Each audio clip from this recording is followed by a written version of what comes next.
Pour commencer cette émission, eh bien, laissez-nous entrer dans votre domicile aujourd'hui pour parler de comment être un parent épanoui au XXIe siècle et de l'intelligence émotionnelle. À côté de quoi, nous allons évoquer eh bien, du sport. Saut kangourou aujourd'hui, un petit clin d'œil à nos tout-petits, sans oublier que vous aurez des infos, deux temps forts en compagnie de Régis Kofi qui s'apprête là à nous rejoindre, bien sûr, pour le flash d'information. Dans cette émission aujourd'hui, et comme à l'accoutumée, chaque mercredi, nous avons bien sûr influent pour vous permettre d'avoir des idées pour booster votre quotidien. Aujourd'hui, donc, pour transformer ces frustrations en énergie avec une fierté ivoirienne. Merci de nous rejoindre sur RTI. Un bonjour à tous et à toutes. On va commencer avec la couleur du temps.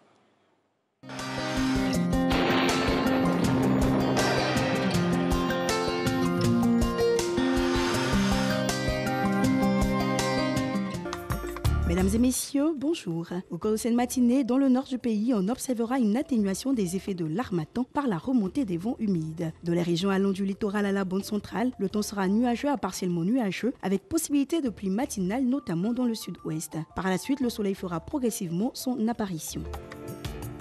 Passons aux températures, nous pourrons observer 24 degrés à Abidjan à Diaké, 22 à Bondoukou à Ouaké, 23 à Daloa à Dimbokro et Gagnoa, 21 degrés à Korogo, 20 à Mans, 21 degrés à Odiéné, 24 à San Pedro, 23 degrés à Sassandra Tabou et enfin 23 à Yamoussoukro. Au cours de l'après-midi, les régions du nord seront dominées par l'harmattan suite au retour des vents secs. Dans la bande centrale, le temps sera dans l'ensemble partiellement nuageux, avec un faible risque d'averses de pluie en fin de période à l'ouest. Plus au sud, on aura un temps généralement nuageux avec des averses de pluie, notamment dans le sud forestier. Côté variable, nous pourrons observer 33 degrés à Abidjan et à Diaké, 36 à Bondoukou, 34 à Boaké, 35 degrés à Daloa et Dimbokro, 34 à Gagnoa, 36 degrés à Korogo, 34 à Mans, 35 degrés à Odiéné, 32 à San Pedro et Sassandra, 31 degrés à Tabou et 34 à Yamoussoukro. Et voilà, c'est tout pour aujourd'hui. Merci de nous avoir suivis et très belle journée à toutes et à tous.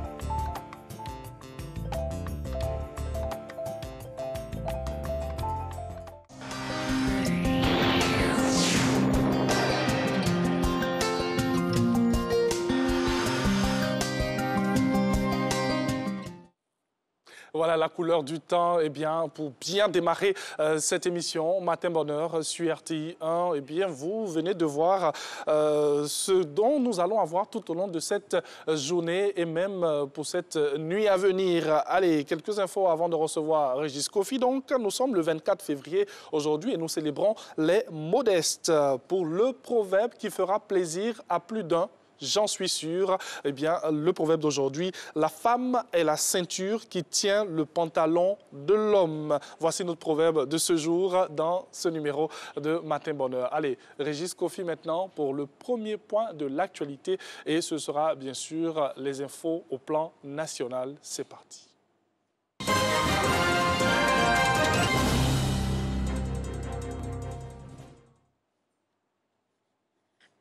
Bonjour à tous, merci d'être avec nous. D'importants chantiers vont démarrer dans les villes d'Akoupé et d'Adzopé, au sud du pays. La réhabilitation du lycée professionnel d'Adzopé et la construction d'un complexe sportif à Akoupé. Isaïo. D'ici quelques mois, le lycée professionnel d'Adzopé sera entièrement rénové. Les travaux de réhabilitation ont été lancés par le secrétaire d'État chargé de l'enseignement technique et de la formation professionnelle. Il avait à ses côtés le ministre d'État, Patrick Hachi.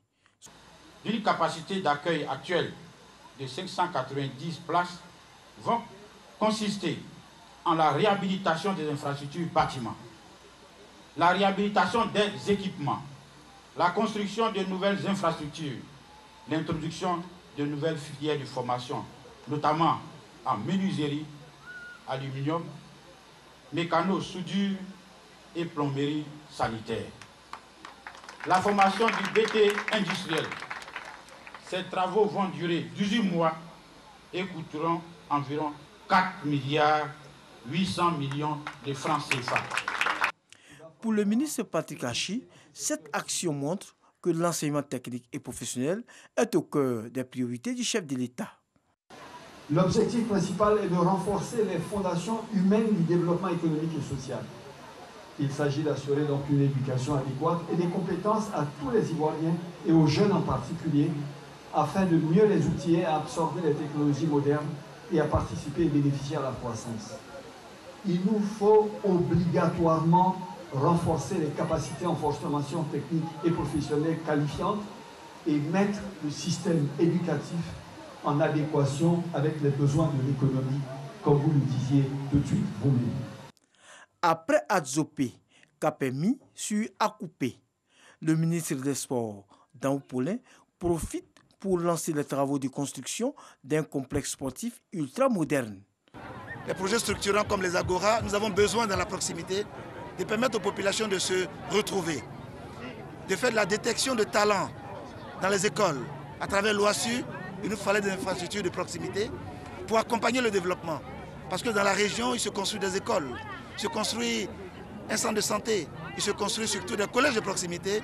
Nous avons besoin d'offrir aux populations des espaces de distraction, de loisirs, parce que nous savons tous que l'oisiveté est la mère de tous les vices. En sa qualité du président du Conseil régional de la ME, le ministre d'État, Patrick Achi, exhorte les populations à œuvrer pour des élections législatives apaisées le 6 mars prochain. Et on parle des législatives, justement. Les candidats aux législatives 2021 ont reçu leurs affiches de campagne et les spécimens des bulletins de vote. C'est le président de la commission électorale indépendante CEI qui a procédé à la remise officielle en expliquant le mode opératoire de ce scrutin. Moussa Konaté. Les candidats aux élections législatives du 6 mars prochain reçoivent les affiches de campagne et les spécimens de bulletins de vote. La remise officielle est faite par le président de la commission électorale indépendante. Les affiches permettent à l'électeur de mettre un nom sur un visage. L'élection, c'est le choix. Mais comment fait-on le choix quand on ne sait pas celui qu'on va choisir? Le spécimen de bulletin, c'est pour vous donner mission d'aller vous-même sur le terrain, de vous faire instructeur des électeurs, à l'effet pour eux de faire le bon choix. Ce n'est pas forcément pour vous, mais c'est déjà à apprendre à voter. En vous choisissant, ils apprennent à voter et à voter bien. Bien avant cette remise, les candidats ont été instruits sur le mode opératoire du scrutin. Il s'agit pour l'organe chargé des élections, avec l'appui du PNUD, d'expliquer l'ensemble du processus du vote. La principale mission du projet est de contribuer à réduire la violence électorale, à renforcer les échanges entre la CEI et les parties prenantes, à soutenir la communication, la sensibilisation et à consolider les capacités du personnel électoral. Des détails précis sur l'organisation dans les lieux de vote, le rôle des représentants de candidats, la validation d'un bulletin de vote, la rédaction d'un PV et la proclamation des résultats. Il y a l'électeur, il y a l'urne, il y a le bulletin. Voilà l'arsenal de l'élection. Est-ce qu'il y a place pour la violence? Il y a violence lorsque ce qui est voulu par le peuple ne semble pas être transcrit dans le résultat. C'est un droit que la loi vous donne d'avoir non seulement des représentants, mais en plus de cela des délégués. La loi vous donne deux possibilités. Le délégué, c'est l'itinérant, c'est-à-dire votre représentant qui passe des bureaux de vote en bureau de vote, à qui il est loisible d'entrer dans un bureau de vote comme il veut, mais bien entendu en y respectant les règles de fonctionnement d'un bureau de vote. 1266 dossiers de candidature sont en lice pour la conquête des 255 sièges de l'Assemblée nationale. La campagne s'ouvre le 26 février pour s'achever le 4 mars. Voilà, c'est ici que prend fin ce premier rendez-vous de l'actualité. Je vous retrouve à 7 h. Et on sera ensemble, bien sûr, pour un autre point de l'actualité dans cette émission. Régis Kofi, question avant de partir. Oui. Quel genre de sport vous pratiquez? Le sport, je fais quelques pompes les matins. Oui. Avant, je faisais 50 pompes, mais maintenant 20. C'est vrai que ça ne se sent pas, mais bon. On prend de l'âge, pourquoi? Ouais, je pense que c'est l'âge. Avec l'âge, 20 pompes chaque matin, ça fait quand même du bien. Oui, il y a trop d'infos, comprenez. Oui, mais je compte reprendre avec les 50 pompes. Oui. Et là, je pense que vous allez sentir. Ah bon? Oui. On aimerait bien voir ça. Alors, nous, on va vous inciter comme ça à faire ce sport avec les enfants à la maison. Pourquoi pas? Ce sera un saut kangourou que nous allons vous inviter à découvrir dans cette page fitness en compagnie du coach Diabaté. On se retrouve dans quelques instants.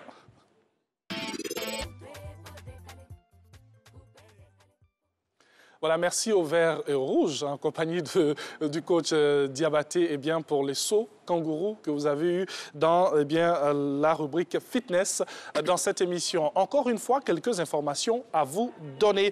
Je te disais tout à l'heure que nous célébrons les modestes aujourd'hui. Pour les prénoms féminins et masculins, nous allons au Kenya. Pour ceux qui ne savent pas, le Kenya, c'est un pays de l'Afrique de l'Est avec plus de 51 millions d'habitants. Eh bien, c'est un pays magnifique que nous vous invitons à découvrir. Merci à la réalisation qui nous permet d'avoir ces images. Et pour, cette démographie, c'était au dernier recensement de 2018. Allez, pour les prénoms, si vous avez une fille, vous pouvez l'appeler tout simplement Jalia, qui veut dire honoré. Et si vous avez un garçon, Amani, qui veut dire paix, comme Amani que nous avons chez nous ici. Mais Amani, pour les garçons, ça veut dire paix. Alors, on poursuit avec le proverbe.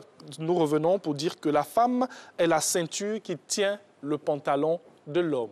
Allez-y méditer sur ce proverbe. Vous allez savoir qu'il y a beaucoup de sens dans ce proverbe-là. Et pour les anniversaires, nous célébrons aujourd'hui l'anniversaire, un an de plus, de notre diva de la télévision ivoirienne, Caroline Da Silva, animatrice ici à la RTI, animatrice présentatrice, qui a un an de plus aujourd'hui. Ce beau sourire que vous avez sur nos écrans dans l'émission phare culte, c'est midi donc, voilà. Magnifique dame. Joyeux anniversaire à toi, grande sœur. Et puis, que de belles choses pour cette année. Allez, merci. On va donc poursuivre aussi et vous offrir maintenant l'actualité avec la revue de presse.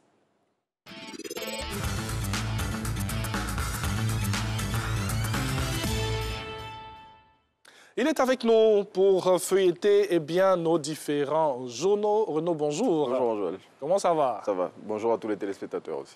Alors, on va commencer avec ce qui fait l'actualité chez nous en Côte d'Ivoire. Ce sont les législatives du 6 mars prochain. La commission électorale indépendante a une séance de travail avec les candidats. C'était hier. Oui, effectivement, et au cours de cette rencontre qui a enregistré la participation de la représentante spéciale du programme des Nations Unies pour le développement PNUD, Ibrahim Koulibaly Kouibiert, selon l'Inter, a présenté le mode opératoire du scrutin législatif aux participants. Le président de la CEI a saisi l'opportunité pour apporter des éclairages sur le cas des candidats Kone Katinan et Adia Damana Medardi Pikas, dont les dossiers ont été rejetés. Élection législative encore. Choisissez des députés capables de défendre vos intérêts, nous dit-on. C'est le message adressé hier par la ministre Kandia Camara aux communautés du Grand Ouest résidant dans la commune d'Abobo selon Le Matin. On croit la candidate aux législatives qui est tête de liste du Rassemblement des Oufouettistes pour la démocratie et la paix dans cette commune. Les populations doivent choisir les personnes qui peuvent véritablement porter leur voix au sein de l'hémicycle. Elle a profité de cette occasion pour donner des nouvelles du Premier ministre Ahmed Bakayoko, par ailleurs Premier magistrat d'Abobo, qui selon elle l'a chargé de dire à ses administrés qu'il va bien. Et on parle santé maintenant, lutte contre la Covid-19. La Côte d'Ivoire reçoit ses premiers vaccins ce vendredi. Oui, c'est ce que révèle Soir Info dans son numéro de ce mercredi 24 février 2021. Selon le confrère qui cite des sources proches du ministère de la Santé et de l'Hygiène publique, sauf changement de dernière minute, notre pays recevra les premières doses du vaccin britannique AstraZeneca ce vendredi afin d'entamer sa campagne de vaccination contre la pandémie du moment pour le mois de mars. Et on reste en santé, toujours. Lutte contre la maladie à virus Ebola en Guinée. Une campagne de vaccination a démarré hier. Oui, les autorités guinéennes ont lancé une vaste campagne de vaccination contre la fièvre hémorragique dans le pays depuis hier. Cette opération a été possible grâce à l'Organisation mondiale de la santé, dont on voit ici à l'image le directeur général général, le docteur Tedros Adhanom Ghebreyesus, l'OMS qui a envoyé 11 000 doses de vaccins contre l'Ebola dans le pays. Et selon le DG de l'OMS qui est cité par le Nouveau Réveil, d'autres doses de vaccins viendront compléter celles déjà disponibles dans les jours à venir pour contrecarrer l'évolution de la pandémie. Et on change de sujet avec la gestion de la forêt classée de Guandébé. Le ministère des Eaux et Forêts et le Conseil régional du Cavali signent un accord. Oui, le ministre Alain Richard Donvaï des Eaux et Forêts et sa collègue Anne-Désirée Oloto de l'assainissement et de la salubrité urbaine, par ailleurs présidente du conseil régional du Cavali, ont signé une convention d'aménagement de la forêt classée du Guin-DB. Cet accord, selon ces signataires qui sont cités par le Patriote, va permettre de renforcer le cadre de paix et de tranquillité retrouvé entre les populations autochtones, allochtones et allogènes de la ville de Guiglo. Dans la pratique, cet accord permettra de mettre à la disposition des paysans 20 000 hectares sur les 133 000 que compte cette forêt classée pour leur permettre de poursuivre leurs activités agricoles tout en participant à la reconstruction du couvert forestier. Et Renault lutte contre la fraude sur l'électricité. C'était chaud à Port-Bouët dans la nuit de lundi à mardi. Oui, tout à fait. La gendarmerie et la Compagnie nationale d'électricité ont effectué une descente musclée dans le quartier abattoir de la commune de Port-Bouët dans le cadre de la répression contre la fraude sur l'électricité. Et au cours de cette opération, plusieurs blessés ont été enregistrés. Et selon l'Inter qui s'est rendu sur les lieux, plusieurs blessés ont été enregistrés parmi les populations. Le confrère souligne que plusieurs bébés ainsi que des femmes enceintes qui ont inhalé les gaz lacrymogènes dont ont fait l'usage des agents des forces de l'ordre au cours de cette opération ont été conduits à l'hôpital général de la cité aéroportuaire. Et encore une fois, dans votre revue de presse, vous nous ramenez à Biétry. Soir Info alerte sur les travaux en cours en ce moment dans la baie de Biétry. Oui, le confrère, à travers le papier qu'il consacre aux activités en cours actuellement sur la lagune Ébrié au niveau de la baie de Biétry, veut attirer l'attention des autorités compétentes sur les dangers que peuvent représenter ces travaux qui, selon lui, sont faits sans étude d'impact environnemental et sans respect des règles en la matière. Et Soir Info, au regard des manquements qu'il a constatés sur les chantiers, se demande si le gouvernement est informé de ce qui se passe dans cette zone de la commune de Marcory. On parle sport maintenant et le football ivoirien est en deuil. Oui, Willy Bracciano, l'un des espoirs du football ivoirien, est décédé hier. L'ex-international espoir ivoirien qui a été révélé sous les couleurs de l'ASEC Mimosa a été emporté par un mal pernicieux dont il souffrait depuis de longs mois. Willy Bracciano, qui était présenté comme l'un des plus grands espoirs du football ivoirien, évoluait à l'Atalanta Bergame, c'est en Italie. Et on va refermer donc cette revue de presse avec un fait assez rare qui mérite d'être signalé. Oui, et ce fait assez rare, c'est celui d'une dame qui a porté plainte contre son partenaire car celui-ci, écoutez bien, refuse de l'épouser. Donc Thierry, il faut faire assez vite. Hein. L'histoire se passe en Zambie et après 8 ans de relation, une jeune dame de 26 ans a décidé de traduire le père de son enfant devant les tribunaux car il ne se décide toujours pas à l'emmener devant le maire après la dot qu'il a faite depuis très longtemps. Et selon la jeune dame qui est citée par les médias zambiens, elle est fatiguée d'attendre que son très cher amant se décide à l'envoyer chez le maire. La jeune dame qui vit depuis chez ses parents, depuis 8 ans. Depuis 8 ans. Oui. Il ne faut pas que ce soit un exemple. Bon, je veux dire, le temps d'attente et le temps d'étude des dossiers, comme le dit José, ne doit pas durer aussi longtemps que ça. Mais c'est vrai, on attend certes, mais aussi en face... Bon, j'espère que ça ne va pas faire des émules ici. Sinon, on va avoir beaucoup d'hommes traduits devant les tribunaux en Côte d'Ivoire. J'imagine. J'imagine ce qui va se passer. En tout cas, merci Renaud. Merci. Pour toutes ces informations. Oui. Il y en avait beaucoup aujourd'hui. Oui, 9. Ouais. L'actualité est assez abondante ces jours-ci. Et c'est ça qui est important. Surtout avec les législatives. Et puis, autre fait qu'il fallait signaler aussi, ce qui s'est produit à Port-Bouët, les échauffourées qu'il y a eu dans la commune après la descente des forces de l'ordre en relation avec la Compagnie nationale d'électricité. Ça a perturbé la circulation hier parce que ça s'est poursuivi hier. Hein. Ça s'est passé dans la nuit de lundi à mardi et jusqu'à hier dans la journée, les tensions étaient encore palpables dans la commune. On espère qu'on va trouver une solution et puis on va avancer. Oui. Okay. Merci beaucoup à Renaud pour toutes ces informations. Donc, nous allons, sans transition, aller avec notre invité actu d'aujourd'hui, Monsieur Yao Marcelin. Il est superviseur général d'une initiative agricole. Le sujet abordé aujourd'hui, initiative agricole, modèle de développement de Côte d'Ivoire, copropriété. Bonjour, Monsieur Yao Marcelin. Bonjour, monsieur. Vous allez bien? Oui, je vais super bien. Alors, on vous reçoit aujourd'hui pour évoquer ce sujet, je l'ai dit, initiative agricole, modèle de développement. On peut s'en servir pour développer nos villes, nos régions et notre pays. Pourquoi pas, cas de Côte d'Ivoire, copropriété. Alors, que devons-nous entendre et comprendre par Côte d'Ivoire, copropriété? Qu'est-ce que c'est?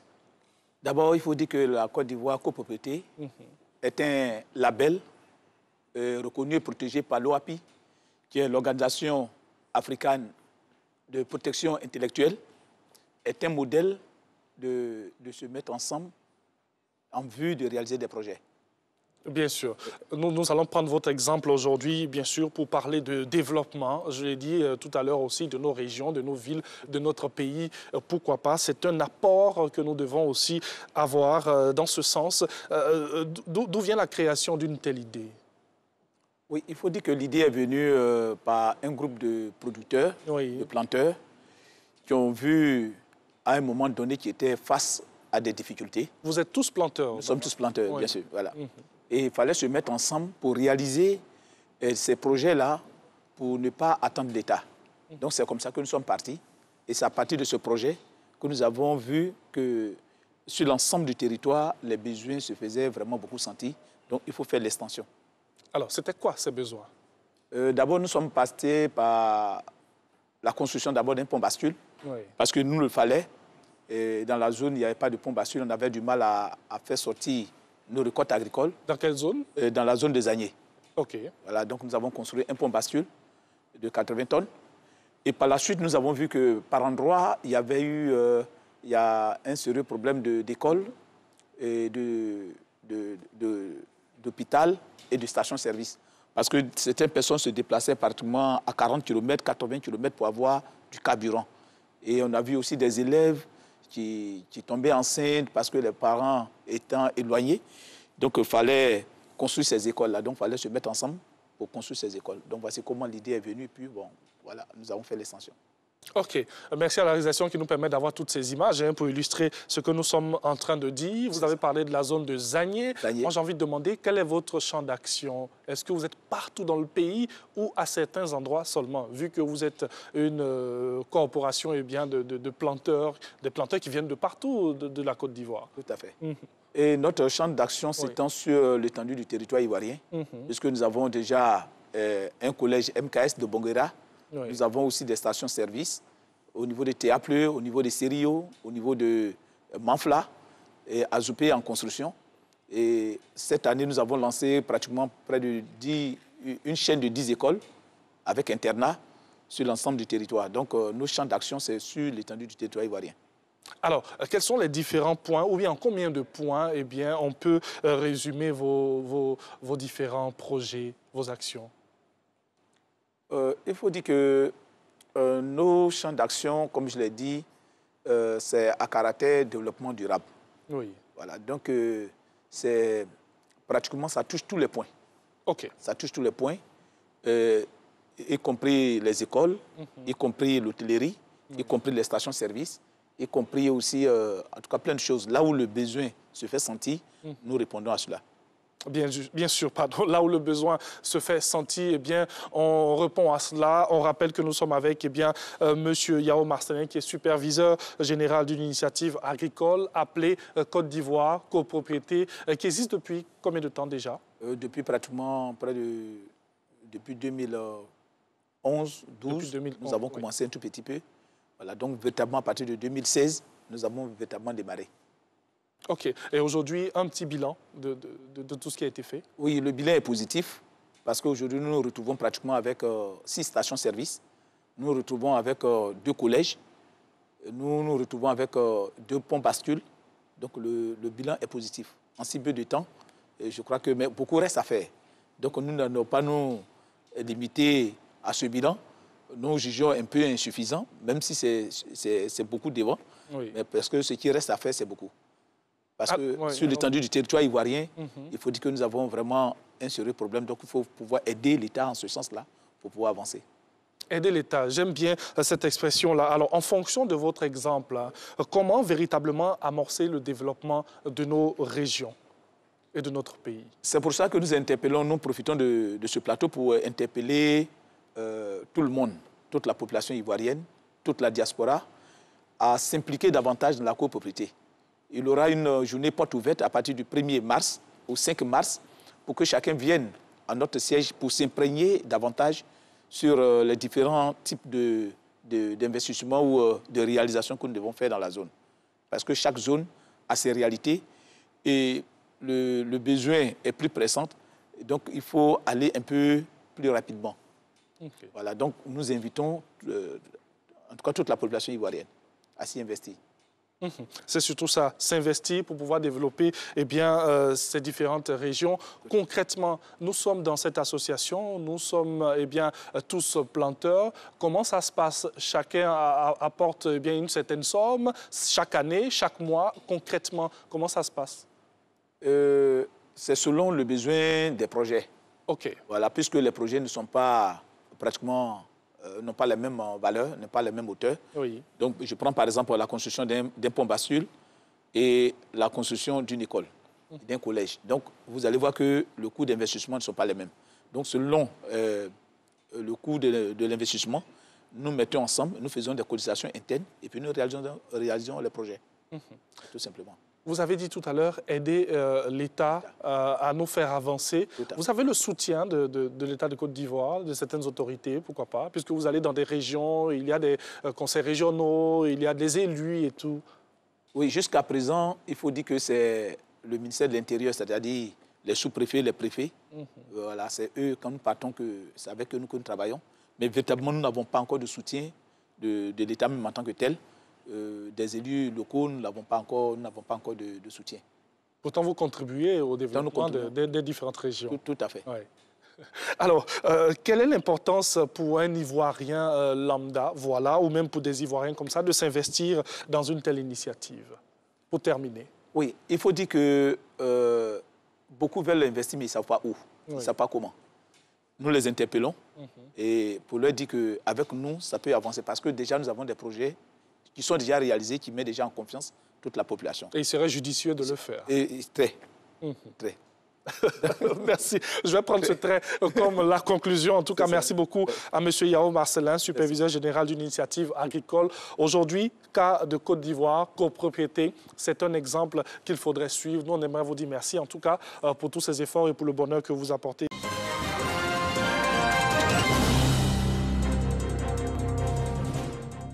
Retour de l'actualité, cette fois hors de nos frontières. Merci de nous rejoindre.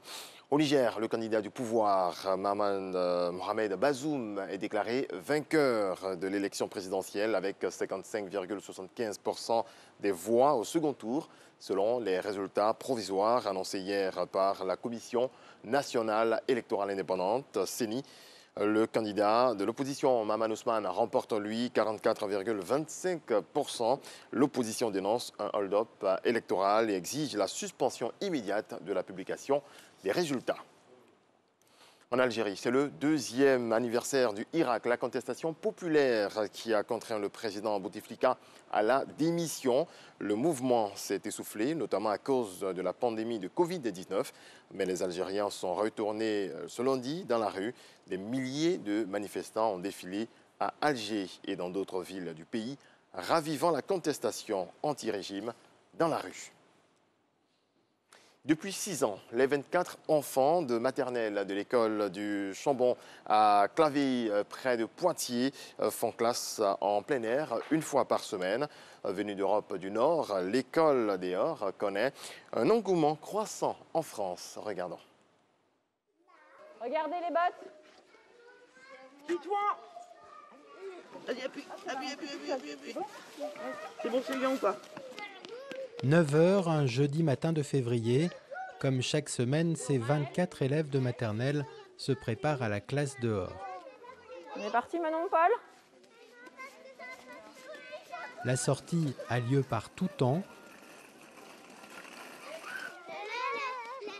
Elle se déroule sur un terrain communal à quelques minutes à pied au-dessus de l'école. Regarde si on voit les tourterelles. Pas de bruit. 2 grandes bâches servent de salle de classe et de lieu de regroupement autour de la maîtresse. On va dire donc bonjour au jardin, comme on fait d'habitude.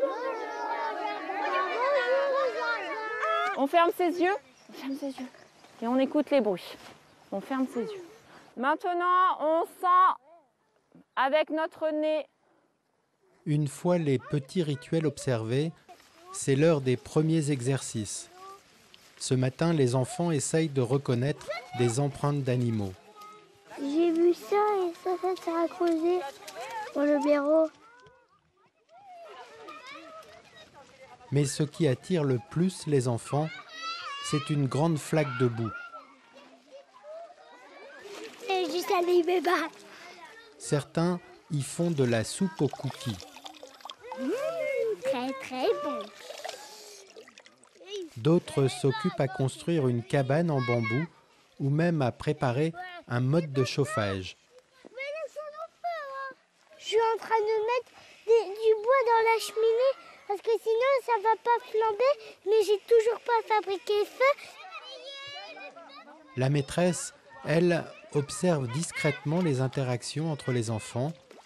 Pour elle, jouer avec une flaque d'eau n'est pas seulement amusant, cela permet des apprentissages interdits à l'école. On a quand même beaucoup de cours d'école qui sont bitumés, où il n'y a plus d'espace vert dans les cours d'école. Donc quand ils jouent dans la cour en bas, voilà, ils font du vélo, ils font du toboggan, mais il se passe beaucoup moins de choses au niveau du jeu et de la coopération qu'ici on retrouve dans un espace naturel. 2 heures plus tard, c'est l'heure du bilan de la matinée.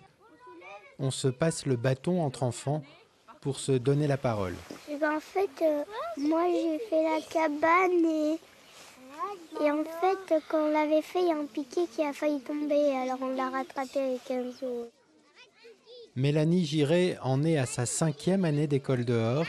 Depuis la rentrée, ses 3 collègues de primaire ont décidé de s'y mettre également, par besoin de se renouveler, mais aussi bien sûr sous l'effet des confinements successifs. Ça nous a vraiment convaincus encore plus de le faire. Enfin, voilà, en classe, on a le masque tout le temps, même si on le garde dehors, voilà, on prend l'air. Et puis voilà, et puis on donne de la liberté aux enfants, on donne autre chose que le quotidien. Enfin voilà, leur donner un peu d'étoiles dans les yeux. Aujourd'hui, l'école reçoit la visite de Christelle Ferjou, l'une des pionnières de l'école dehors en France. Devenue conseillère pédagogique, cette ancienne enseignante forme désormais les nouveaux adeptes. Parce que forcément, le climat de classe que tu vas développer en classe dehors, il va aussi se ressentir dans la classe dedans. Parce que tout ce vécu qui va être un vécu commun, collectif, vous créez une culture commune ensemble. Ouais. Et c'est de la matière qui va permettre en fait, de renforcer tout ce que vous vivez aussi en classe dedans. Ouais.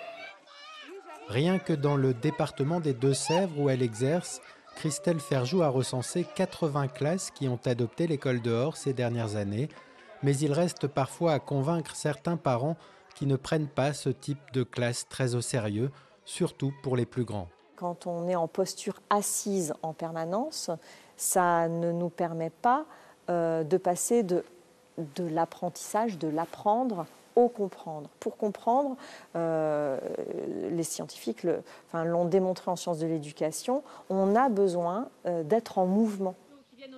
Si en Europe du Nord, tous les élèves sortent quotidiennement tout au long de l'année, la France est encore bien en retard, mais les confinements et restrictions liés au Covid pourraient bien accélérer les choses et donner un nouveau souffle à la classe à l'air libre. Comme quoi, on peut tout apprendre et partout. Merci de votre attention. Excellente journée à vous. Merci à Régis Kofi avec toutes ces informations. Merci en tout cas pour ces astuces qu'on a pu avoir dans ce reportage. Oui, très beau reportage. Très beau reportage surtout. On ne prête pas attention, mais il y a des petites choses comme ça qui accompagnent le développement de nos enfants et ça, c'est très important. Merci. Merci beaucoup. On se retrouve bien sûr demain avec encore certainement une cravate bleue et un gilet bleu. Pourquoi pas la couleur bleue? Allez, on va donc vous proposer la rubrique coaching. Madame Priska Brou-Mcho, elle est coach en bien-être, spécialiste bien-être mental et émotionnel, socio-anthropologue de la santé. Avec elle aujourd'hui, ton intelligence émotionnelle te conduira plus loin. On vous dira tout après ce jingle.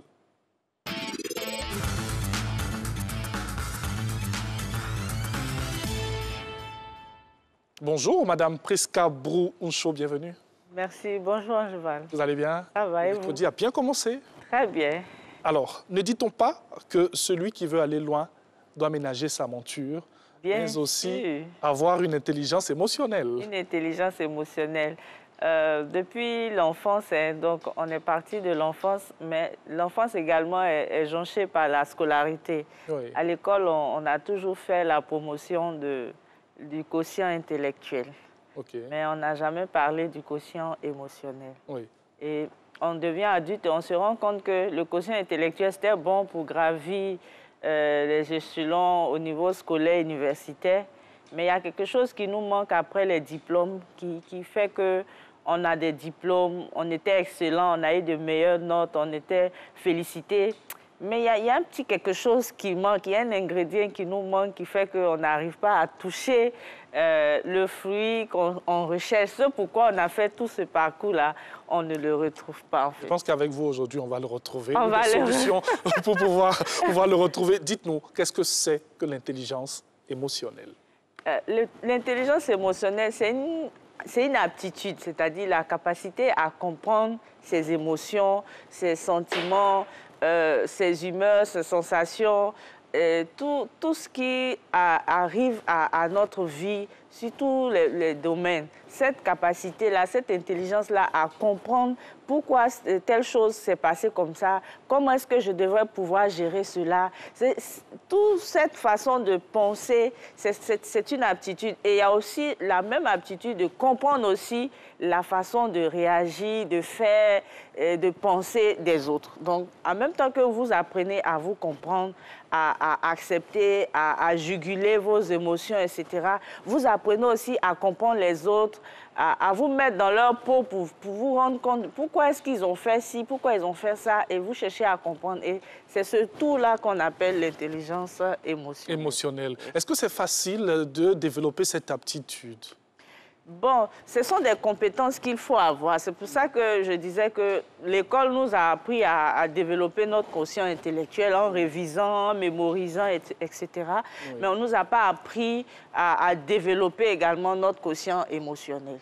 Dans notre quotient émotionnel, il y a plusieurs, comment je peux dire ça, il y a plusieurs caractéristiques. Donc, il y a la connaissance de soi. Oui. Dans la connaissance de soi, il y a la conscience de soi. Donc, dans la conscience de soi, il y a mes qualités, mes défauts, mes capacités, mes valeurs, tout ce qui va prendre en compte notre identité. Et donc, quand vous avez l'information sur vos capacités, sur vos dons, sur vos talents naturels, ça va générer naturellement en vous une confiance en vous.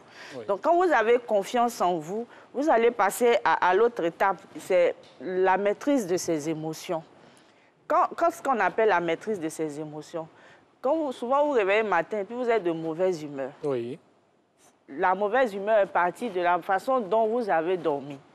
L'intelligence émotionnelle vous suggère, avant de dormir, de faire le point de vos émotions avec lesquelles vous êtes parti vous coucher. Si vous partez vous coucher sur une note négative, vous allez vous réveiller le matin avec une mauvaise humeur. Mais si vous avez les compétences d'intelligence émotionnelle, même quand vous vous réveillez le matin avec une mauvaise humeur, vous devez être capable de dire, d'avoir un vocabulaire pour dire exactement ce que vous avez le matin. Est-ce que vous êtes frustré? Est-ce que vous êtes en colère? Est-ce que vous êtes irrité? Est-ce que vous êtes fâché? Est-ce que toutes les émotions que vous pouvez identifier, il faut pouvoir mettre un mot dessus et trouver les éléments pour pouvoir attendrir cette émotion-là et puis continuer votre journée. Bien sûr. Alors, quelqu'un à la maison pourrait dire, mais qu'est-ce que je vais faire avec tout ça? Alors, quelle est l'importance de l'intelligence émotionnelle? Par exemple, l'importance de l'intelligence émotionnelle, il y a la maîtrise des relations humaines. On ne peut rien faire si on n'a pas la maîtrise des relations humaines. Si on n'est pas sociable. Si on n'est pas sociable, c'est une des compétences de l'intelligence émotionnelle, la gestion de tout ce qui est sociabilité. Ici, nous sommes sur un plateau avec plusieurs intelligences diverses, plusieurs compétences diverses. Si vous avez un chef qui a une intelligence émotionnelle, il arrive à comprendre pourquoi telle personne réagit de telle manière. Et aujourd'hui, tout le monde, quand on fait l'émission, c'est parfait. Mais il peut arriver un jour, Angeval, ou bien Alix, ou bien quelqu'un dans la salle va commettre une erreur. Et le chef, s'il se met à crier, par exemple, vous avez fait quelque chose qui n'est pas bien, vous travaillez mal, ce que vous avez fait là, c'est pas bon. Pourtant, habituellement, c'est bien fait. Oui. Donc, l'intelligence émotionnelle requiert que le chef puisse lui-même réguler cet échec-là pour chercher à comprendre qu'est-ce qui a fait qu'aujourd'hui, là, il y a eu un blocus, qu'est-ce qui a fait qu'aujourd'hui, il y a eu un raté. Prendre conscience de la situation. Prendre conscience de la situation, comprendre, se mettre dans la peau de l'employé, du staff qui n'a pas pu être à la hauteur de ce qu'on lui demandait. Et maintenant, l'aider à relever cette pente-là. Ça aussi, c'est une compétence de l'intelligence émotionnelle. Vous êtes dans un environnement, par exemple, vous êtes un enseignant. Oui. Si vous êtes dans une classe et que vous ne connaissez pas les profils d'apprentissage de vos élèves, vous serez tout le temps en conflit avec les élèves. Les élèves vont toujours vous fatiguer parce qu'il y a des profils rebelles, il y a les, comment on appelle ça, tous les petits qu'on appelle les dynamiques, oui, les kinesthésiques. C'est-à-dire, il y a des enfants, c'est des visuels. Quand ils voient les images, ils sont épatés. Il y en a, ils ont envie de toucher. Il y en a, eux, ils vont courir partout. Il y en a, ils ne peuvent pas s'asseoir. Il y en a qui sont timides. Ouais. Donc, l'enseignant doit avoir l'intelligence émotionnelle de comprendre que chaque enfant a un profil différent. Il y en a qui naissent avec le profil qu'on appelle le profil rebelle. Donc, il est toujours en train de dire non à ce qu'on lui demande de faire. Mais dans le fond, c'est quelqu'un qui est très sensible. Et donc, vous qui êtes l'adulte ou bien l'enseignant, que vous êtes en face d'un tel genre d'enfant, vous comprenez que c'est un profil qu'il a. Et donc, votre intelligence émotionnelle va faire en sorte que vous puissiez activer la partie sensible de cette personne-là pour avoir le meilleur de lui, que de toujours en train d'être à couteau tiré avec cette personne. Bien sûr. Merci pour tous les exemples que vous donnez. On va vraiment rester dans les exemples pour plus de compréhension. Nous sommes en entreprise. On peut rester en entreprise avant d'aller en famille aussi, parce que de ce côté-là, on parle aussi d'intelligence émotionnelle. Donc, nous sommes en entreprise. D'accord. Comment bien développer cette intelligence émotionnelle entre collègues? Laissons même un peu le patron de côté. Entre collègues, comment ça devrait se passer? Entre collègues, déjà, il y a la collaboration, oui, la coopération. Donc, c'est ce que je disais tout à l'heure. Il faut avoir de la motivation. Donc, d'abord, l'intelligence émotionnelle, il y a la maîtrise de soi aussi qui entre en ligne de compte. Donc, dans la maîtrise de soi, il y a la gestion de vos émotions, il y a tout ce qui est adaptabilité, il y a tout ce qui est fiabilité. Par exemple, l'adaptabilité d'un collègue, c'est quoi? Aujourd'hui, on envoie une innovation. Donc, si vous n'êtes pas quelqu'un qui vous adapte facilement, oui, vous avez pris 5 ans, 10 ans à faire la même chose. Aujourd'hui, quelqu'un vous dit non, on fait autrement. Et puis, vous êtes fâché parce que ça ne vous arrange pas. C'est pas dans vos habitudes. Ça mélange, ça bouleverse tout votre programme. Et vous rentrez dans un état qui fait que l'ambiance du service, le travail ne va pas se faire correctement. Donc, l'intelligence émotionnelle, vous devez pouvoir développer toutes ces capacités, toutes ces compétences-là pour pouvoir avoir une harmonie au niveau du service. Alors, est-ce que quelque part, il ne devrait pas avoir un esprit ouvert de la personne en face pour pouvoir vraiment ingurgiter toutes ces valeurs-là? Bien sûr que si, par exemple, dans la motivation et les compétences sociales, nous avons la communication. Oui. La communication, c'est une des compétences de l'intelligence émotionnelle. Il y a plusieurs formes de communication. Donc, pour pouvoir comprendre ce que l'autre dit, il faut se mettre déjà dans la peau de cette personne qui parle. Chaque personne se réveille matin avec tout un lot de situations. On nous dit que par jour, on a près de 60 000 pensées. Et sur les 60 000 pensées qui passent dans notre esprit, il y a 80% qui sont des pensées négatives. Donc, on est constamment en conflit avec nous-mêmes parce que c'est le positif qu'on cherche au quotidien. Donc, il y a un travail que il y a un défi quotidien pour chacun. C'est pour ça que l'empathie, qui fait partie des caractéristiques de l'intelligence émotionnelle, doit être sollicitée. Il faut avoir beaucoup d'empathie pour soi et beaucoup d'empathie pour les autres. Alors, quelqu'un dira peut-être à la maison, tous ces efforts-là, bon, je vais les faire comment? Dans la pratique, même ça, vous allez dire, je vais aller très dans les détails aujourd'hui, mais on va rester vraiment dans les détails. Est-ce qu'il faut prendre des notes de temps en temps? Est-ce qu'il faut prier aussi? Enfin, il y a un gros tout. Qu'est-ce qu'il faut faire pratiquement? L'intelligence émotionnelle, si je veux me résumer, c'est une façon de dire, il faut être plus malin que le diable. Je m'explique. C'est-à-dire que vous êtes dans une situation, je prends un cas facile, vous êtes dans un cadre professionnel où tout le monde s'acharne contre vous, ou bien il n'y a pas d'harmonie au niveau du service. Il y a plusieurs petits clans. Vous avez le sentiment de ne pas être compris. Non seulement vous avez le sentiment de ne pas être compris, mais quand vous avez l'intelligence émotionnelle, là, vous n'entrez pas dans ce jeu de clan. C'est-à-dire que vous ne faites pas partie d'un clan. Vous dites de ne pas parler des patrons, mais dans l'entreprise, le cœur de l'entreprise... Non, allons-y. Hein. Je les avais mis juste à côté, mais on les reprend. Le cœur de l'entreprise, c'est le chef. Oui. Par exemple, vous arrivez dans des endroits où on te dit que le chef, il est trop dur, il est compliqué. Celui-là, on espère que ça va aller pour vous. Celui-là, il est difficile.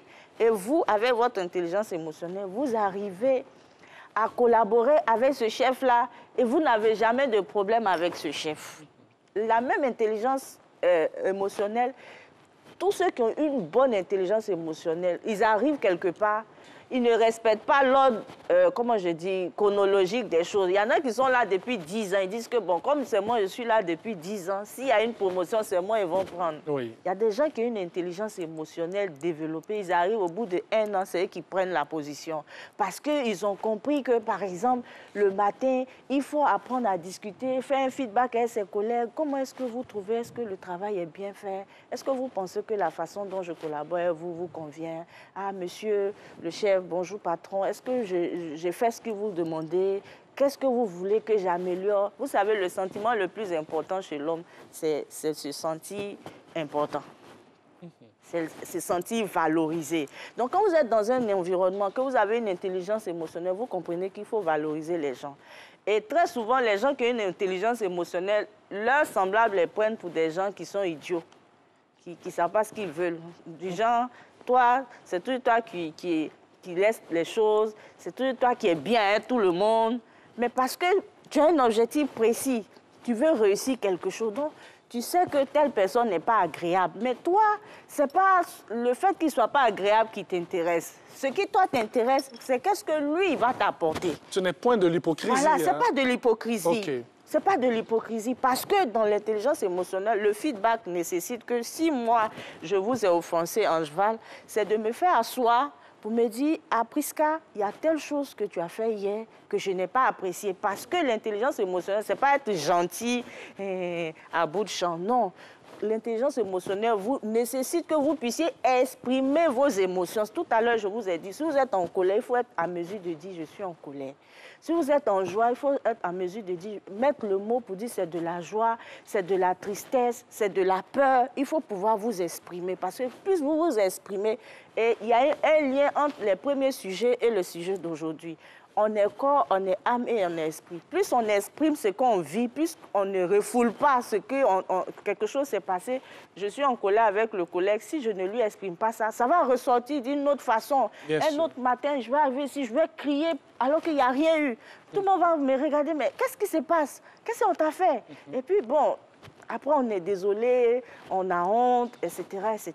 Et ce qui est mauvais dans le milieu professionnel, c'est que quand on sort de la maison, on laisse nos comportements à la maison et devant la porte du bureau, on rentre avec une autre personnalité. Pourtant, nous sommes la même personne. Oui. On devait pouvoir s'exprimer, permettre aux employés d'exprimer leur vraie personnalité. C'est-à-dire, si vous êtes fâché avec un collègue que vous lui dites, ça ne doit pas envoyer un conflit entre vous deux.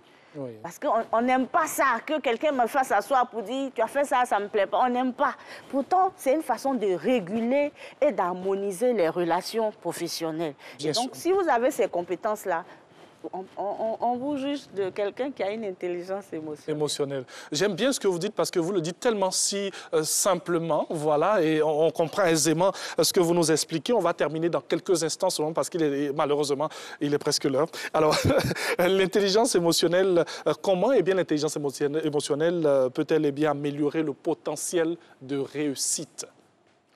Mais je vous l'ai dit, si vous avez une intelligence émotionnelle, même, je vais vous prendre un exemple.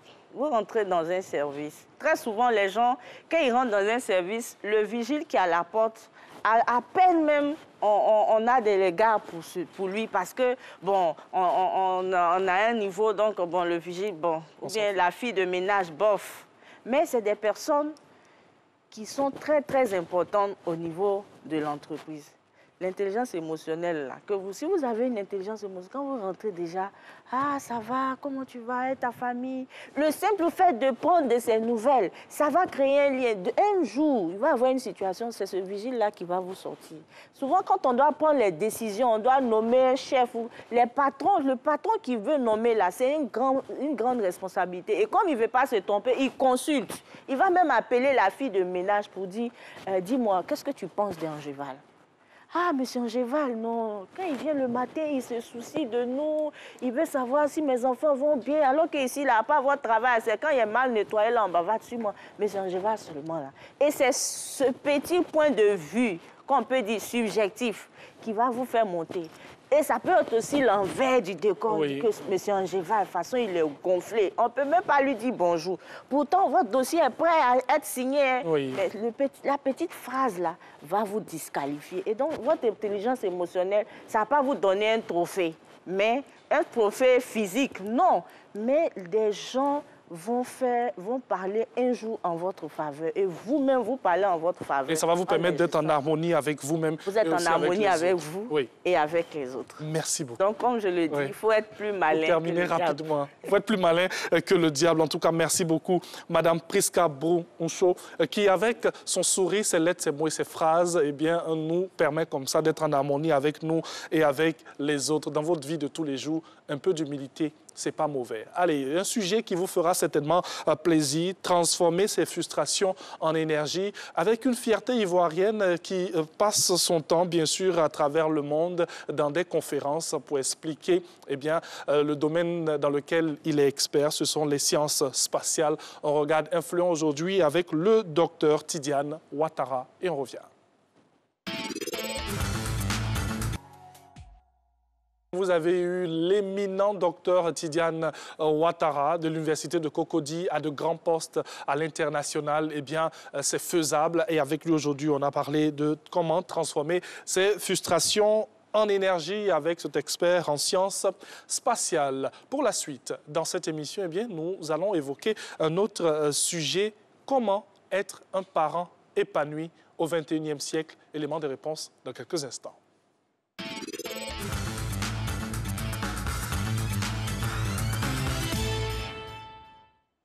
Un sujet très important pour nous aussi dans ce studio. Il y a beaucoup de parents, ils sont là comme ça, ces hommes et ces femmes-là. Alors, comment être un parent épanoui au XXIe siècle? L'axe à avoir, à aborder, eh bien, comprendre la psychologie de nos enfants, le rôle des parents, maîtriser les principes de la parentalité positive même. On en parlera dans cette émission. Bonjour, Monsieur Fréjus, semblait. Bonjour, Anjoal. Il y a un bi quelque part, Zambé? Oui, forcément. Oui.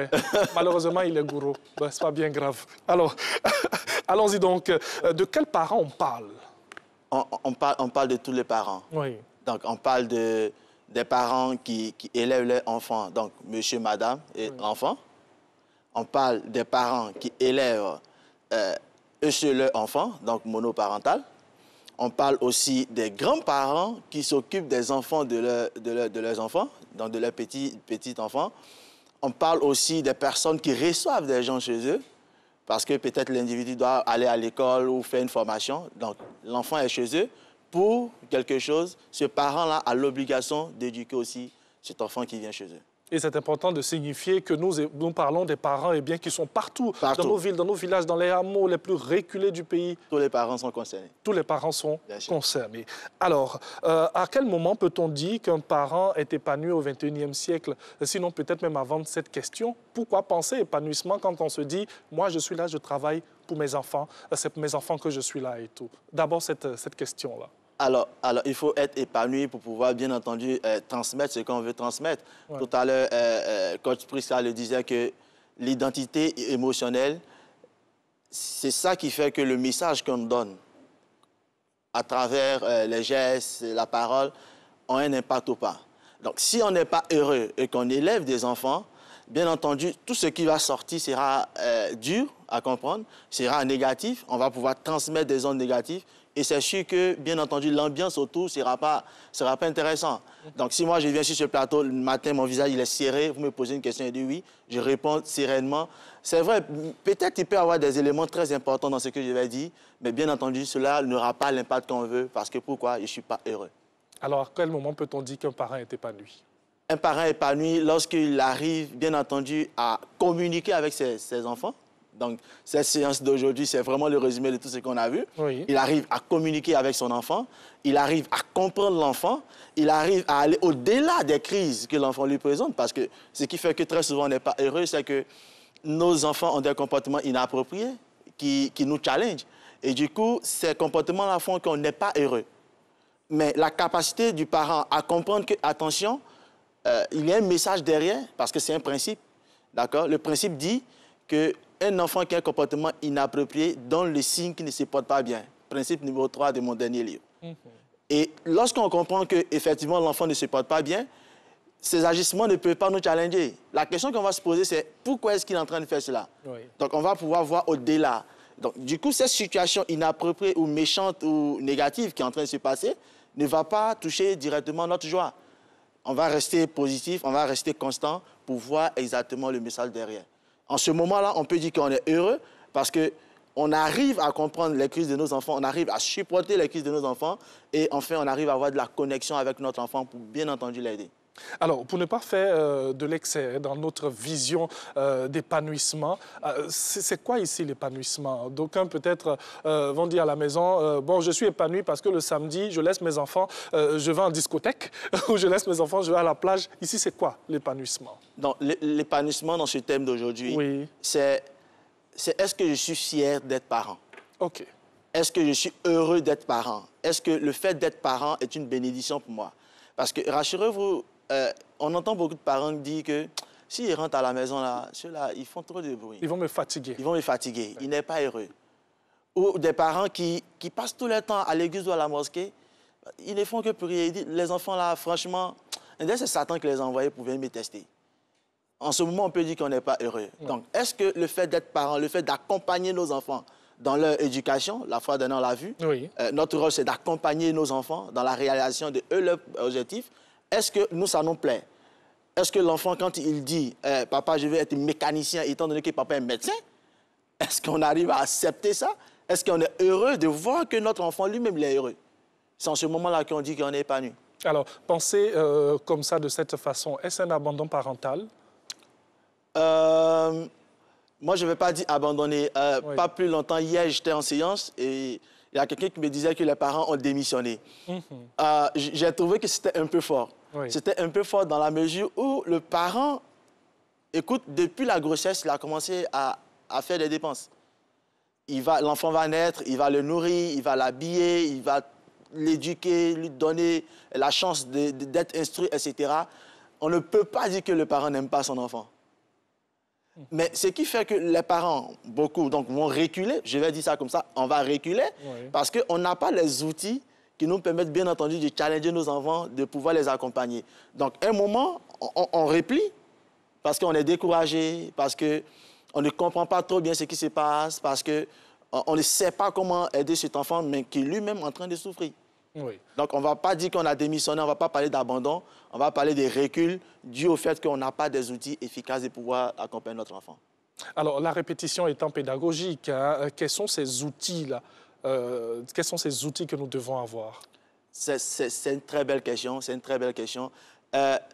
il existe beaucoup d'outils. Le premier outil qui, pour moi, est plus nécessaire, c'est de se dire d'abord que nous sommes au XXIe siècle. OK. Au XXIe siècle, on n'a pas les enfants de 1980. C'est clair. Parce qu'aujourd'hui, on parle de démocratisation de la connaissance. Avec 50 francs, l'enfant, il a l'information sur Google. Donc, l'information réelle a été remplacée par Google. Maintenant, le problème, est-ce que sur Internet, tout est net?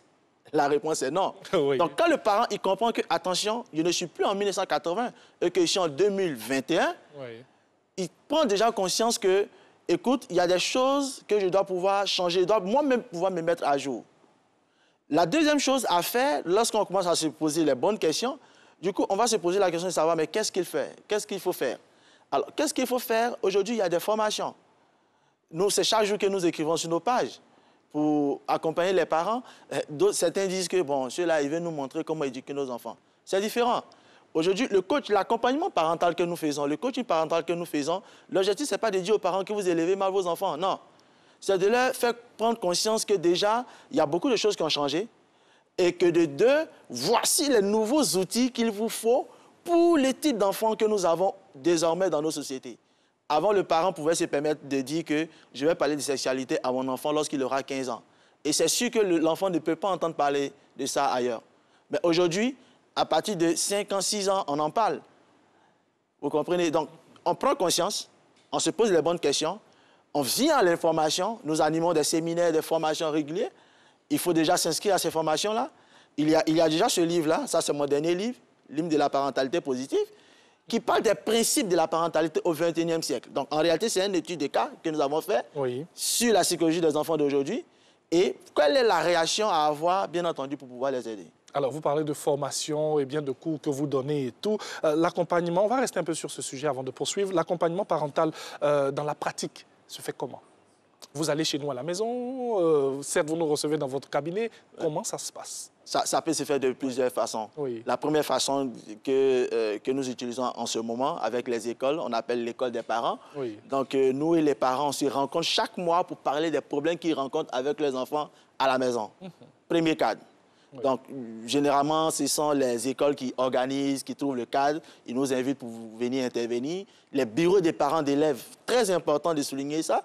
Si vous êtes dans une école et qu'il n'y a pas de bureau des parents d'élèves, il est primordial pour vous de mettre ce système en place. Parce que ça permet aux parents d'interagir. Et généralement, comme les enfants ils sont ensemble et que les parents sont ensemble, ça permet bien entendu de comprendre quels sont les problèmes que les enfants rencontrent à l'école ou à la maison. Et quand on a ces problèmes-là, alors ce sont ces problèmes-là que nous venons solutionner par nos formations. Le deuxième outil que nous utilisons, c'est ce que nous appelons le parcours parental. Donc, le parcours parental, c'est un diagnostic qu'on fait avec le parent, c'est en ligne. Il fait son diagnostic. Nous, ça nous permet de voir quels sont les problèmes qu'il rencontre dans sa parentalité. Est-ce qu'il y a une vraie connexion entre lui et son enfant? Ensuite, on va maintenant aller de la psychologie même du parent, travailler sur sa psychologie, comprendre certains principes de la parentalité, avant de l'aider à comprendre le comportement de son enfant. C'est surtout ça. Donc, lui-même, il se comprend. Oui. Ensuite, il comprend l'enfant. Et en troisième position, il a des outils maintenant pour pouvoir créer non seulement la connexion entre lui et l'enfant, de deux, comment interagir avec lui pour pouvoir lui permettre d'être bien orienté, de communiquer, voilà, de ne pas nous cacher les choses, de dire la vérité, de respecter les oreilles qu'on lui donne, etc., etc. C'est tout un travail à avoir au quotidien. Merci pour le mot. Tout un process donc à avoir au quotidien. Nous allons marquer une petite pause, mais avec une question. C'est comment être un parent épanoui? Réponse dans ce micro-trottoir.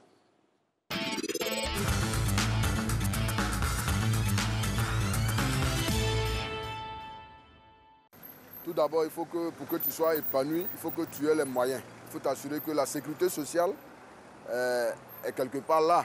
Parce que quand ton enfant est malade, que tu n'arrives pas à assurer la santé, les ordonnances, ça devient compliqué. Mais une fois que vous êtes réveillé le matin et que vous sentez que toute la famille se porte bien, déjà c'est d'abord une joie pour vous. La première chose, c'est quand tu te lèves le matin et que tu vois tes enfants se réveiller en bonne santé, bien c'est toi. Mais moi, malheureusement, tous mes enfants ne sont plus avec moi. Bon, ça fait que tous les matins, je suis obligé de les appeler, comment ça va. Un parent qui arrive à payer son loyer est épanoui. Un parent qui arrive à payer la scolarité de ses enfants est épanoui aussi. Un parent qui arrive à payer la facture d'eau, électricité, est un parent qui est épanoui. Il faut faire la part des choses. Il faut avoir une bonne gérance. Comment faire un programme de comment on dit, comment gérer la maison, quoi. Les petites dépenses de la maison, que ce soit la nourriture, que ce soit au niveau des transports des enfants, l'école, tout ça là. Prévoir les factures, le loyer. Quand tu as le salaire là, ton salaire là, il faut prévoir les trucs. Même si tu dois aller t'amuser, mais il faut que tout ça tu mettes en place. Mais moi, je vois que c'est la gérance. Ce n'est pas d'avoir une fortune. Même si tu as une fortune que ce n'est pas géré là, tu ne peux rien faire, tu ne peux pas avancer. Moi, un parent épanoui, c'est déjà pouvoir couvrir certaines charges familiales. Parce que voilà, il faut pas trouver la passe, c'est très important dans la vie. Couvrir les charges familiales. Quand ta famille est épanouie, surtout la petite famille, quand elle est épanouie, tu es déjà un parent épanoui. Voilà, c'est-à-dire que tes enfants arrivent à aller à l'école correctement, tu arrives à nourrir ta famille. Voilà. Aujourd'hui, on est dehors, on cherche, c'est pour la famille. Et oui, on cherche, c'est pour la famille. J'imagine tous les parents qui sont devant leur poste téléviseur aujourd'hui pour cette émission et surtout pour ce sujet. Monsieur Fréjus Zamblé, épanouissement égal assumer ses responsabilités. Bien sûr. Et puis, il y a un mot qui est revenu, les moyens. Bien sûr. Avoir l'argent, ouais. Le nerf de la guerre. Qu'est-ce que vous pouvez dire à la suite de ce micro-trotte? Alors, il faut déjà faire très attention. Oui. Vous savez, être parent, devenir parent est une responsabilité. Et donc, les enfants, d'abord, pour faire un enfant, on ne se lève pas comme ça un matin pour dire, écoute, parce que, voilà, le voisin, il a un enfant, moi, je dois avoir un enfant. Parce qu'après, il y a ce qu'on appelle le cercle d'appartenance. Ouais. Ça va répondre à la deuxième question, est-ce qu'il faut les moyens ou pas? Le cercle d'appartenance, c'est tous les besoins fondamentaux qu'un enfant doit pouvoir avoir pour que celui-ci puisse être épanoui. Il y a la santé, il y a le droit à la nourriture, il y a le fait qu'on lui inculque des valeurs, il y a le fait qu'ils sont en sécurité, donc une famille en sécurité. Sécurité, attention, ça ne veut pas dire qu'il faut qu'il soit dans une villa. Oui. C'est pas ça. C'est est-ce que les conditions de vie même de la maison favorisent la paix? Est-ce que c'est une maison où tout le temps on s'insulte, ou bien c'est une maison où il y a beaucoup d'amour, de sorte que l'enfant, quand il est dehors et qu'il a de la pression, il pense rapidement maison. À se réfugier. À se réfugier. Les moyens ne font pas tout. Okay. Vous savez, pour ma petite expérience, c'est bizarre, mais la plupart des grandes écoles à Abidjan ici, dans lesquelles on travaille, on trouve des enfants qui ne sont pas heureux. Et des parents aussi qui ne sont pas heureux. Parce que dès que l'enfant n'est pas heureux, le parent le ressent, il n'est pas heureux. Mais pourtant, ils sont dans triplex, ils ont une voiture, 60 millions, etc. Ce n'est pas ça qui fait le bonheur. C'est est-ce qu'on arrive à remplir les besoins fondamentaux dont j'ai parlé? Est-ce que la maison est un lieu de sécurité pour l'enfant? Est-ce que l'enfant se sent aimé? Est-ce que l'enfant il a le droit à la parole? Dans ce genre de famille-là, souvent on décide l'enfant, bon, toi, tu vas faire médecine. L'enfant, il est coincé, ça l'énerve, il va à l'école. Oui. Mais il n'a pas de résultat. La fois dernière, on l'a vu, avec la question de l'orientation. Bien sûr. L'enfant, il est là-bas, il n'est pas heureux. Les parents aussi ne sont pas heureux parce que ce qu'ils ont prévu n'est pas forcément en train d'arriver. Ça, on ne peut pas parler d'épanouissement. Moi, je connais un parent qui est allé à Dubaï, fait l'anniversaire de son enfant, et à la même date, l'enfant a fait des conneries à l'école. Donc, ils ont convoqué le parent et on m'a convoqué pour régler ça. Alors, pendant que je m'entretenais avec l'enfant, l'enfant dit, mais il n'a pas besoin de grands anniversaires. Lui n'a pas besoin de ça. Lui, tout ce dont il a besoin, il a ses cousins à la 2, il veut qu'ils viennent rester là, parler avec ses parents, parce que toutes les fois qu'ils sont là, oui. En réalité, on ne parle pas. Hein, ils sont sur le téléphone, lui, il est de l'autre côté, on lui dit d'étudier, il ne sait pas pourquoi il doit étudier, il est en 4e, il ne sait pas pourquoi lui-même il doit aller à l'école, et on lui dit qu'on travaille pour toi. Mais il se rend compte qu'ils ont tout, en fait. Donc pourquoi lui doit travailler? Quelles sont les conséquences de cet état de fait? Parce qu'on a, comme vous l'avez dit, des parents qui ont grands moyens, ils ont tout ce qu'il faut pour être véritablement épanouis, mais ils font mine grise parce que souvent, à l'intérieur, ça ne va pas. Quelles sont les conséquences même de ce... Les conséquences sont très graves. Aujourd'hui, il y a un fléau dans tous les établissements, la question de la drogue. Oui. Aujourd'hui, on retrouve des enfants dont les parents ont tout. Souvent, la question qu'ils nous posent, c'est « Monsieur Zambli, avec tout ce que j'ai là, avec tout ce qu'on lui donne là, pourquoi il va aller se droguer ?» La réponse, elle est simple. La réponse, c'est qu'il ne trouve pas, il ne se sent pas aimé. Oui. Il ne se sent pas accompagné. Il n'a pas de parents. C'est-à-dire, les parents sont là, mais ils ne sont pas là. Ils sont sur le téléphone ou ils sont dans les avions, etc. L'enfant, ce qui va se passer, c'est que d'ailleurs, il va avoir un groupe qu'il aime bien. Et rassurez-vous que quand ils se mettent dans des petits groupes où ils vont faire certaines choses, boire, se droguer... Ils vont chiller, comme on dit. Chiller, ils s'aiment sérieusement. Vous ne savez pas la charge émotionnelle qui est dans... Il faut me donner ton crack. C'est-à-dire, pour une cigarette, on va partager 115. La charge émotionnelle qu'il y a dedans, mais c'est énorme. Vous comprenez? Et c'est ça qu'ils cherchent. Aujourd'hui, on a tontine sexuelle. Qu'est-ce qui va amener un enfant à aller se mettre dans tontine sexuelle? C'est le fait que l'enfant se sent abandonné quelque part. Et d'ailleurs, il va aller se renseigner. Alors, il y a un principe qui dit que si vous n'êtes pas présent, rassurez-vous que la société sera très présente pour votre enfant. Le hic, c'est que la société va l'éduquer comme elle le veut. Donc, l'enfant ira se renseigner dehors. Ils vont lui dire « Oh, mais il ne faut pas t'en faire. Hein? Voilà, on a un petit groupe là. Vraiment, ici, on se sent bien. » Donc, les conséquences sont là. On va trouver des enfants qui seront dehors, des enfants qui vont se mettre dans certaines situations difficiles pour les parents. On a parlé de drogue, on va avoir des enfants qui vont vers l'école. Donc, il va à l'école, mais il ne rentre jamais en classe. Bien sûr. Il va à l'école, mais il est toujours en train de faire se bagarrer, etc. Mais un enfant qui se bagarre à l'école, c'est le signal que son quotient émotionnel est très bas. Il n'a pas confiance en lui, il se sent en danger. Donc, en réalité, il affiche une posture pour se protéger. Donc, si cet enfant-là, régulièrement, l'école appelle ses parents pour dire « Voici ce que ton enfant fait », c'est sûr que ces parents-là, il va perdre sa joie. En somme, pour être épanoui aussi, il faut être très regardant. Il faut être regardant, oui. Il faut être en connexion avec son enfant, il faut l'écouter, il faut le comprendre et il faut l'accompagner. Alors, ce qu'on voudra aussi dans cette émission, ce sont encore plus des éléments de réponse. Vous allez nous donner encore quelques astuces comme ça qui pourront même nous aider parce que même moi-même, Thierry, j'en ai besoin. D'accord. Alors, aujourd'hui, par exemple, il y a plein de parents qui disent que les enfants de maintenant, quand on leur parle, n'écoutent pas. Vous savez, ma petite expérience en coaching parental m'a appris qu'il y a un principe fondamental qu'il faut retenir. Il faut dire, voir, penser, prier ce qu'on veut et pas le contraire. Je reprends le principe, il est très important. Si on veut être un parent épanoui, il faut penser, prier, écouter, voir, dire ce qu'on veut avoir comme résultat. Qu'est-ce qui se passe? On veut des enfants heureux, on veut des enfants obéissants, on veut des enfants qui respectent. Et on ne se suit pas en train de rentrer dans des groupes de parents pour critiquer nos enfants. On dit, les enfants d'aujourd'hui, là, mais il n'y a rien qu'on peut faire pour eux. Bon, la question que je pose à ces parents-là, je dis, mais quel résultat vous voulez avoir? Maintenant, le truc, c'est qu'ils ne savent pas comment ça se passe dans le mental. Le mental enregistre, le subconscient enregistre les phrases à la forme affirmative. Donc, quand tu dis, je ne veux pas avoir un enfant irrespectueux, lui, il enregistre, je veux avoir un enfant irrespectueux. C'est ce qui va nous arriver. On va se mettre à parler des défauts de nos enfants. Et ça, la conséquence directe, c'est qu'on n'apprécie pas nos enfants. On commence à les détester sans le savoir. Donc, la première chose à faire comme outil, c'est déjà de se récalibrer par rapport à l'objectif qu'on veut avoir. On veut des enfants respectueux. Est-ce que nous sommes respectueux? Deuxième principe. Est-ce qu'on donne le modèle? On veut des enfants qui sont polis. Est-ce que nous sommes polis? On veut des enfants qui respectent l'heure. Est-ce que nous respectons l'heure? On veut des enfants qui communiquent en ayant un ton très bas. Est-ce que nous-mêmes, quand on parle, on hausse le ton? Troisième principe, c'est qu'est-ce qu'on veut inculquer comme valeur à nos enfants?